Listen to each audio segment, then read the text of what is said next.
যুবদলের সিনিয়র যুগ্ম আহ্বায়ক শাহরিয়ার সুমন, ছাত্রদলের সদস্য সচিব সাইফুল ইসলাম, স্বেচ্ছাসেবক দলের সদস্য সচিব রাহিমুল হাসান প্লাবন সহ অন্যান্য সর্বস্তরের নেতৃবৃন্দ, আমার সামনে উপস্থিত অত্র মাদ্রাসার সম্মানিত শিক্ষক শিক্ষিকাবৃন্দ এবং প্রিয় ছাত্রছাত্রীবৃন্দ, আসলে এখানে বক্তব্য রাখবো না, এরপরে আমাদের অনেকগুলো কর্মসূচি রয়েছে, আমাদের নেতা কথা বলবেন।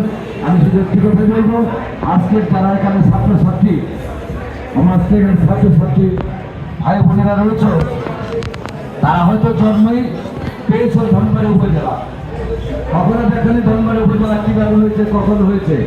বিগত 15 বছর ইতিহাসকে বিকৃত করে উপজেলা কে করেছে, কিভাবে হয়েছে, কখন হয়েছে, তার মাধ্যমে বলা হয়নি। আজকে সেই মেসেজটাই শুধু আমি দিতে চাই। এই ধনবাড়ি উপজেলা 2006 সালে 4 সেপ্টেম্বর তৎকালীন প্রধানমন্ত্রী বাংলাদেশ জাতীয়তাবাদী দলের চেয়ারপারসন দেশনেত্রী বেগম খালেদা জিয়া, যার মাধ্যমে আমাদেরকে উপহার দিয়েছেন, তিনি হলেন আর কেউ নয়, আজকে প্রধান অতিথি জননেতা জনাব ফকির মাহবুব।